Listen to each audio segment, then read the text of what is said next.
अस्सलामु अलैकुम दोस्तों, कैसे हो? उम्मीद है कि सब खैरियत से होंगे। अल्लाह आप लोगों को ऐसे ही खुश रखे।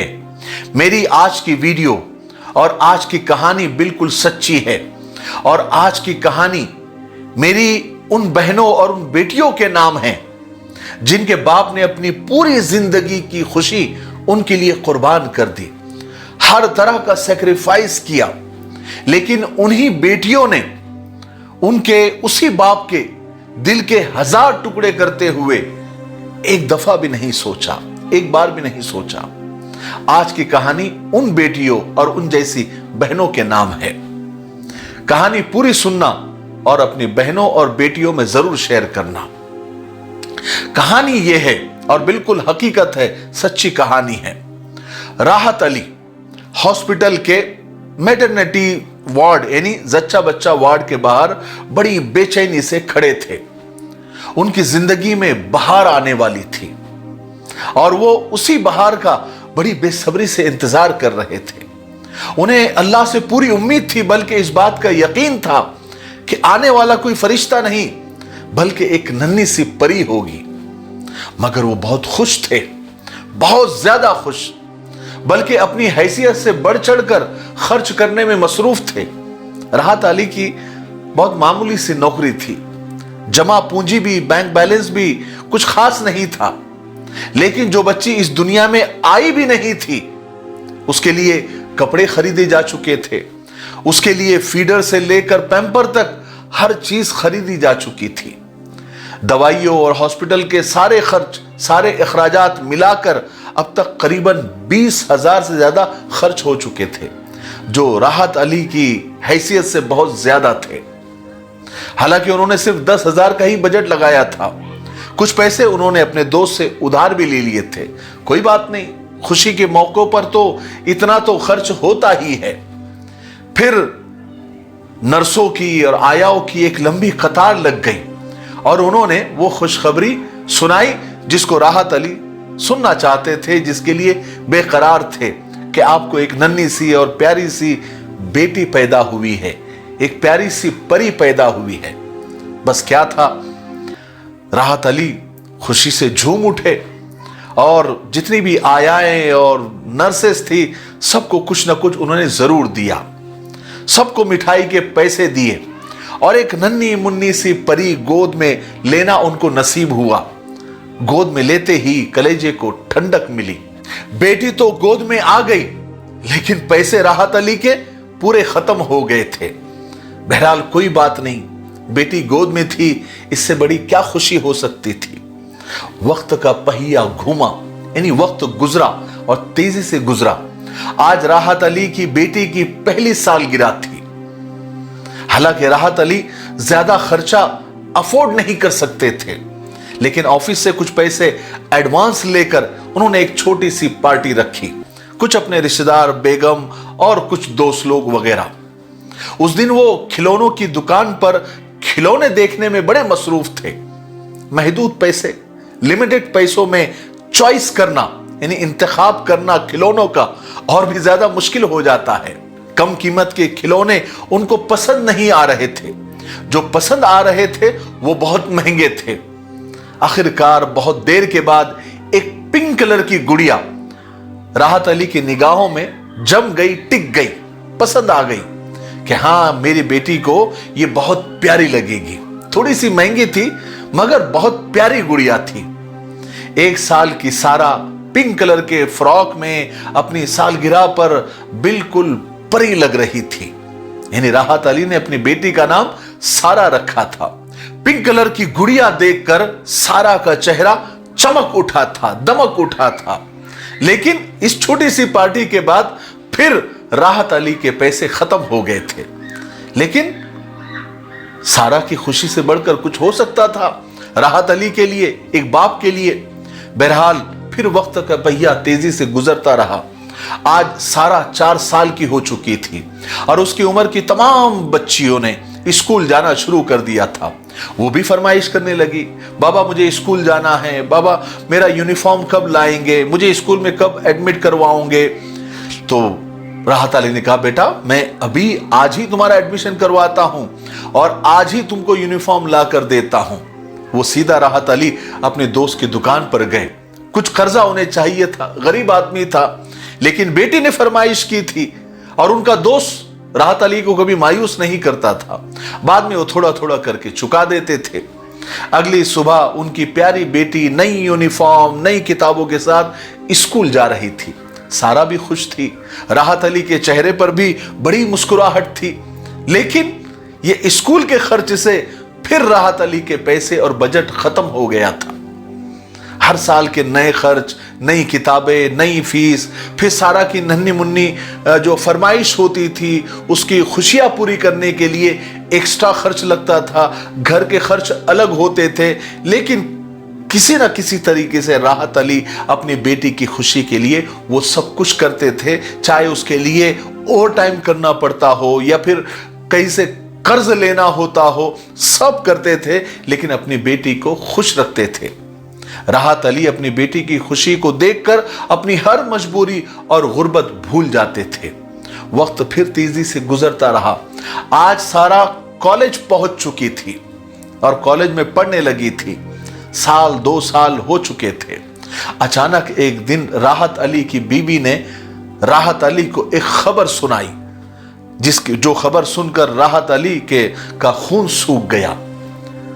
राहत अली की बीवी यानी सारा की मां कहने लगी कि आपकी सारा को किसी से मोहब्बत हो गई है। हाय हाय हाय। राहत अली कहने लगे, बच्चियां कितनी जल्दी बड़ी हो जाती है, और कौन है वो जिससे सारा को मोहब्बत हो गई है?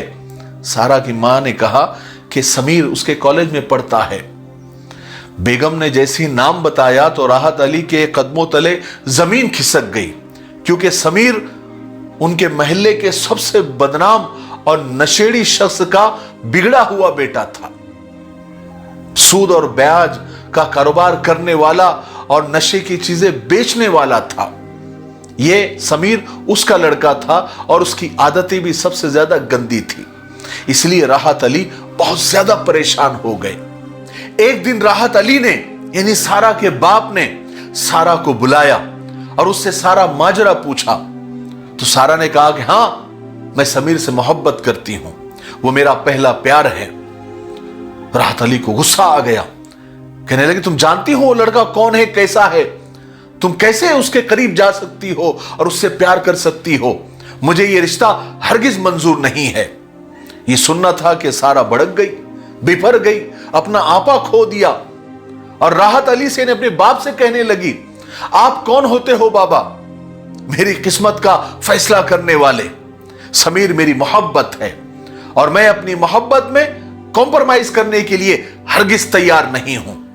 मैं नए जमाने की पढ़ी लिखी लड़की हूं, एजुकेटेड हूं, अपना अच्छा बुरा समझती हूं।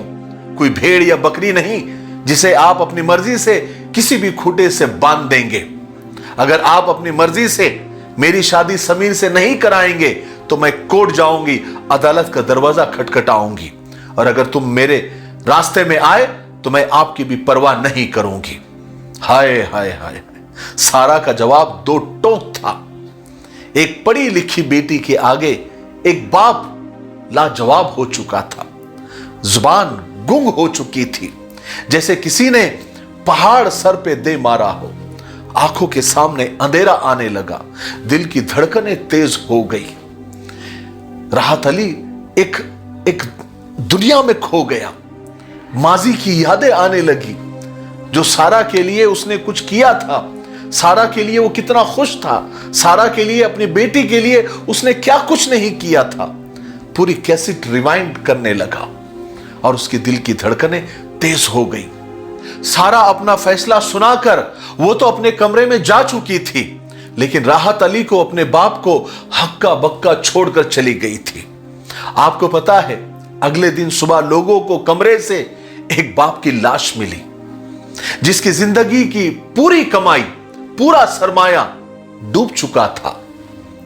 मौत का सबब, मौत की वजह हार्ट अटैक थी, दिल की धड़कन का बंद हो जाना था।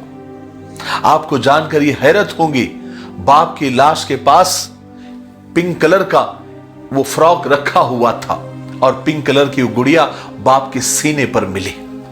मेरी बहनों और बेटियों, माना कि तुमको कानून ने हुकूक दिए हैं, राइट्स दिए हैं, शरीयत ने भी दिए हैं, कोई तुम्हारी मर्जी के खिलाफ तुम्हारा निकाह नहीं कर सकता। लेकिन माँ बाप की अदालत का दस्तूर अलग होता है, जो मोहब्बत और जज्बात और कुर्बानी से लिखे हुए कानून पर चलता है, जो माँ के दूध और बाप के खून की सियाही से लिखे जाते हैं। कभी माँ बाप की जज्बात और मोहब्बत की अदालत में खड़े होकर उनको ऑब्जेक्ट मत करना, उनकी मुखालिफत मत करना, वरना इस अदालत में सजा मुल्जिम को नहीं दी जाती, बल्कि माँ बाप खुद सजा भुगत लेते हैं, जैसे कि सारा के बाप ने भुगती है। मैं तमाम बहनों और बेटियों से कहना चाहता हूं, सबसे पहले तो पढ़ाई के जमाने में इन सब चक्करों में, कॉलेज और स्कूलों में प्यार मोहब्बत के चक्करों में पढ़ना ही नहीं, ये शैतानी चक्कर है। पहले कामयाब हो जाना, अपनी पढ़ाई मुकम्मल करना। जब तुम सक्सेस हो जाओगे तो तुम्हारे लिए रिश्ता, तुमसे रिश्ता करने के लिए लड़कों की लाइन लग जाएगी। और अगर शैतान ने तुम्हें इस चक्कर में डाल ही दिया है और तुम निकल नहीं पा रही हो और तुम अपने पसंद के किसी लड़के से निकाह करना चाहती हो, तो माँ बाप को मनाओ, उनको पटाओ, अपने माँ बाप को अपने कॉन्फिडेंस में लो, फिर कोई फैसला करो। अगर माँ बाप नहीं बोलते हैं तो माँ बाप के फैसले के खिलाफ मत जाओ। जब तुम एक अजनबी लड़के को पटा सकती हो या वो तुमको पटा सकता है जो तुम्हारा कुछ भी नहीं लगता, तो क्या तुम माँ बाप को नहीं मना सकती? क्या माँ बाप को कॉन्फिडेंस में नहीं ले सकती? एक बार माँ बाप को बोल के तो देखो कि अब्बू अम्मी, अगर आप नहीं बोलते हैं तो मैं आपके फैसले के खिलाफ कभी नहीं जाऊंगी। देखिए, माँ बाप का दिल भर आ जाएगा। और अगर वो लड़का आपके लिए मुनासिब होगा तो जरूर आपके माँ बाप आपके हक में फैसला करेंगे। लेकिन हम कोशिश ही नहीं करते, ठीक है? इन चक्करों में नहीं पड़ना। जो इन चक्करों में पड़ गए हैं उनके लिए बता रहा हूं, ठीक है? मुझे उम्मीद है कि आज की सच्ची कहानी से हम सबको बहुत कुछ सीखने को मिला होगा। तब तक मेरे लिए, पूरी उम्मत के लिए, पूरी इंसानियत, पूरी मानवता के लिए और हमारे प्यारे मुल्क भारत के लिए, यहाँ की तरक्की उन्नति के लिए और अमन शांति के लिए और फिरका परस्तों की फिरका परस्ती से अल्लाह ताला हमारे मुल्क की हिफाजत फरमाए, ये दुआ करते रहे, ठीक है? अस्सलामु अलैकुम व रहमतुल्लाहि व बरकातुहू। प्यारे भाइयों, अल्हम्दुलिल्लाह अरीबा टूरिज्म का पहला ग्रुप उम्रा कर इंडिया वापस लौट चुका है। तो जो लोग उम्रा जाना चाहते हैं, ग्रुप और इंडिविजुअल शक्ल में, आप हमसे कांटेक्ट कर सकते हैं। 15 फरवरी को शबे मेराज का ग्रुप इंशाल्लाह अरीबा का रवाना हो रहा है। आप अगर उम्रा जाना चाहते हो, हमारे इन नंबरात पर कांटेक्ट करें, हम आपको उम्रे की पूरी डिटेल और मालूमात देंगे। अस्सलामु अलैकुम व रहमतुल्लाहि व बरकातहू। आसान दीन चैनल को ज़रूर विज़िट और सब्सक्राइब करें, लिंक डिस्क्रिप्शन में मौजूद है। इसमें आपको बहुत सारे मसाइल, फ़दाइल, वज़ाइफ और दीन की बेसिक और बुनियादी मालूमात मिलेगी। और आप जो सवालात भेजेंगे संडे कमेंट बॉक्स के नाम से, हम उसको पिक करके आपके जवाबात आपकी खिदमत में पहुंचाएंगे। आप ज़रूर विज़िट करें।